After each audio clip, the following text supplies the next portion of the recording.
Hello friends, आज मैं class 10th की केमिस्ट्री का चैप्टर 1 का सेकेंड वीडियो है, यानी कि लेक्चर 2 है।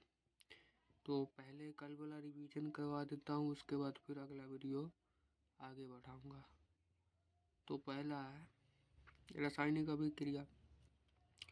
जब कोई पदार्थ अकेले ही या किसी अन्य पदार्थ से क्रिया करके भिन्न गुण वाले एक या अधिक नए पदार्थ का निर्माण करता है, तब वह प्रक्रिया रासायनिक अभिक्रिया कहलाती है।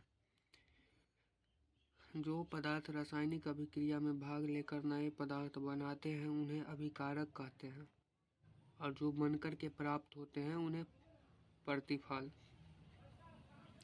तो रासायनिक समीकरण अगला टॉपिक। किसी रासायनिक अभिक्रिया में भाग लेने वाले पदार्थों के संकेतों एवं सूत्रों की सहायता से उस अभिक्रिया का संक्षिप्त निरूपण रासायनिक समीकरण कहलाता है। और अगला टॉपिक हुआ संतुलित रासायनिक समीकरण। तो वैसा रासायनिक समीकरण जिसमें समीकरण के दोनों और प्रत्येक तत्व के परमाणुओं की संख्या समान होती है उसे संतुलित रासायनिक समीकरण कहा जाता है। यानी कि समीकरण जो होता है अपना रासायनिक समीकरण, उसमें दोनों ओर परमाणुओं की संख्या समान होती है, उसको संतुलित कहा जाता है।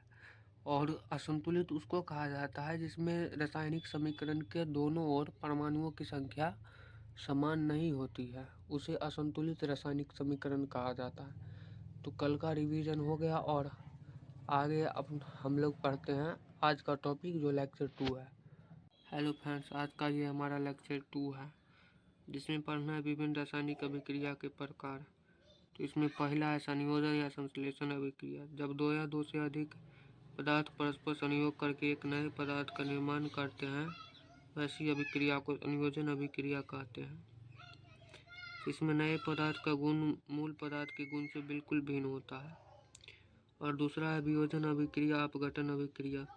वैसी अभिक्रिया जिसमें किसी यौगिक के बड़े अणु के टूटने से दो या दो से अधिक सरल यौगिक बनते हैं, वियोजन अभिक्रिया कहलाती है। तो नए पदार्थ का गुण मूल पदार्थ के गुण से बिल्कुल भिन्न होता है।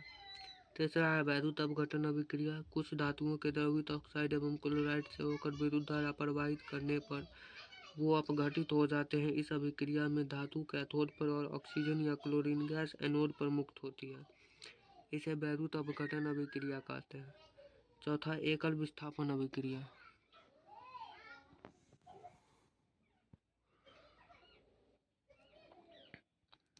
वह अभिक्रिया जिसमें किसी यौगिक में उपस्थित किसी परमाणु या परमाणुओं के समूह को किसी दूसरे परमाणु द्वारा विस्थापित कर दिया जाता है, एकल विस्थापन अभिक्रिया कहलाता है।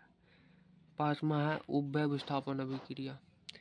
जब दो यौगिक अपने आयनों का विनिमय या आदान प्रदान करके नए यौगिक का निर्माण करते हैं, वैसी अभिक्रिया उभय विस्थापन अभिक्रिया कहलाती है। छठा है अवक्षेपण अभिक्रिया। वैसी अभिक्रिया जिनमें कोई प्रतिफल ठोस के रूप में विलयन से पृथक हो जाता है, अवक्षेपण अभिक्रिया कहलाता है। ये आज का हम लोगों का लेक्चर 2 समाप्त हुआ। और इस नोट्स को जो मैं बना करके दे रहा हूँ उसको अच्छे से याद कर लीजिएगा, इसे क्वेश्चन टकराएगा ही टकराएगा।